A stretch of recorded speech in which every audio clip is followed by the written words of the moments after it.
Hey everyone, this is Seema, and as your English teacher, I want to remind you that if you want to make your journey of English learning impeccable, then you must use the best advanced English phrases. Well, that is the reason why I am bringing you a lesson on the advanced English phrases using a very common word, thing. Now the word thing, let me tell you, it is one of the most vague word. I mean, thing could be anything, right? It could be a laptop, it could be a mobile. So what advanced phrases can I use out of this really vague word? Well, let me tell you that because it is a vague word, you can use this word in many advanced English phrases. And let me tell you, advanced English phrases are also called C1 phrases or advanced level of English phrases. And that is why if you use these phrases, what's going to happen? Well, it is guaranteed to make your language natural and fluent. And that's our goal, isn't it? To sound natural and fluent. Before we proceed further in this lesson, let me show you something really interesting. Well, we have designed a Smart English Fluency course. Well, what course is this? Now, as you can see, this course has got 3 parts, but as the name suggests, this course is meant to make you a natural and a fluent speaker, which is our goal, right? Let me tell you that this entire course has a total of 400 best phrases, best advanced English phrases, which will make you sound natural when you're speaking English. Now, a lot of times, most of you sound very stilted, very unnatural because you're using basic English. You are using textbookish English, right?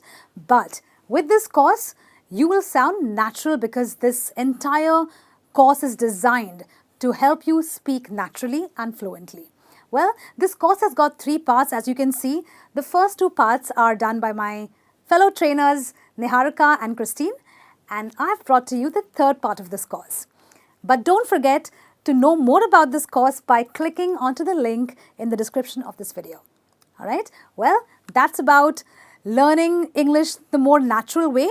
But as we are at it, let me get on to this lesson, which is thing.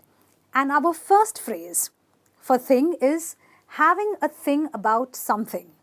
Well, this sounds like too many things are in one phrase, but let me tell you, having a thing about something is a very smart English phrase, which means you are describing something that you are very strongly interested in. You really like it a lot, right? In fact, sometimes you may even have an obsession with it. You may be obsessed with it. So you either like it a lot or you are obsessed with it, which sort of is the same thing, right? So, in a sentence, you can say, he always had a thing about robotics. Maybe that's why he got into AI learning. AI is the short form of artificial intelligence, right? So, he always had a thing about robotics, which means he was strongly interested in it. In fact, he was obsessed with it. And that is what having a thing about something means. What do you have a thing about? Make sure you put that in the comments below. So as you can see, if I say I am strongly interested, well, that's sort of basic English. But on the other hand, if I say I have a thing about robotics or I have a thing about photography, it sounds more advanced and it sounds more natural, just like a natural speaker. Okay? Anyway, let's move on to our next phrase, which is just one of those things. Well, there are many things, but if I'm referring to just one of those many things, what does that mean? Let's have a look. This is a phrase, and you're using this phrase why? Because you want to say that something has happened, some incident, and you had no power. You did not have the power or the ability to change it. Well, that's life, right? A lot of things happen in life, and sometimes you don't have the power to do anything about it. That's when you can use this phrase. Let's look at this phrase in a sentence. Losing my keys this morning was just one of those things that added to the chaos of my day. Well, this happens to a lot of us, right? When we have an especially bad day, everything seems to go wrong, and you have no power, you have no ability to change it. That's when you can say, Well, I lost my keys this morning, I had an accident with my car. Well, it was just one of those things that added to the chaos of my day. Our next expression is a thing of the past. Well, as you can tell, the word past refers to something that has already happened, and therefore the meaning is referring to something which is old-fashioned, or you're trying to say that this is a thing that only older people from the older generation are interested in. So, searching on Google will soon become a thing of the past. Well, Google was supposed to be like the best thing that ever happened, but now with AI and so many other tools, well, people say that searching on Google might become an old-fashioned thing that only the older generation may use. Well, we don't know, but let's have a look if that really happens. In the meantime, we'll go on to our next expression, which is the in thing.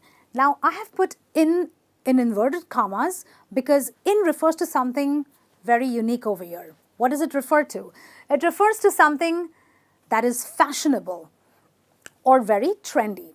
Okay, anything which is in fashion. It's the opposite of the previous expression, isn't it?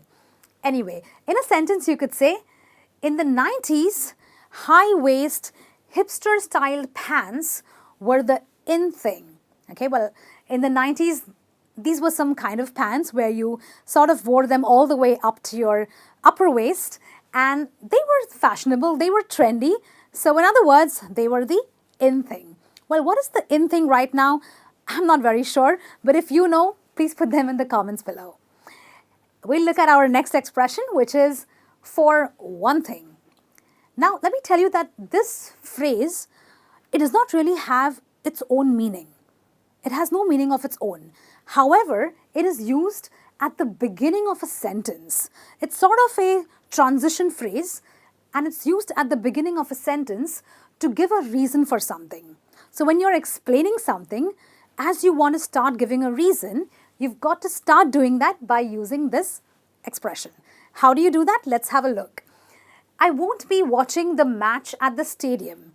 Now you want to give a reason. So you say, for one thing, those tickets are too expensive, right? So when you're explaining something to someone, maybe in a group discussion in your office or with your colleague at work, you can use this. You can say, for one thing, well, this is the reason, okay? This is a great way of giving a reason, and it sounds so natural, and you sound like a nice fluent speaker, which is what we want to do, right? Anyway, moving on to our next expression, which is, it's a good thing that. Now again, I believe that this phrase, it does not have an inherent meaning of its own, but it is again used to explain something that you are going to talk about. So this is a phrase that is used to express how fortunate or lucky, the other word for fortunate is lucky, how lucky you are about something you did or something that happened. So sometimes we're lucky because we ended up doing something or something just ended up happening to us. So it's a good thing. When that happens, we say, it's a good thing that we left early for the airport, or we would have definitely missed our flight because of traffic. How many of you agree that sometimes we fortunately end up doing something even though we did not intend to do it, but that thing turned out to be lucky for us, right? When that happens, you can say it's a good thing and then express what is it that was fortunate for you. Okay? Please make those sentences in the comments below. Well, our next expression is also very interesting. It says a thing or two. What does that mean? This is a very simple expression which is used to refer to a few things. Not many things, but a few things. So, in a sentence you could say, this boot camp taught us a thing or two about self-discipline. It was really, really useful. In fact, I would suggest that you use this phrase when you are referring to things that you cannot quantify. Well, self-discipline is a skill.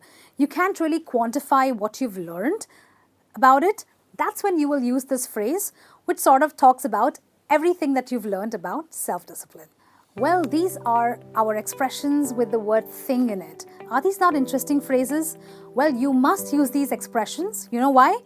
For one thing, I'm giving a reason now. For one thing, these phrases will make you sound natural and fluent. And yes, as I was talking about being natural and fluent, do not forget to check the link in the description for our course, which gives you those 400 phrases where you learn everything that you have to learn about natural English.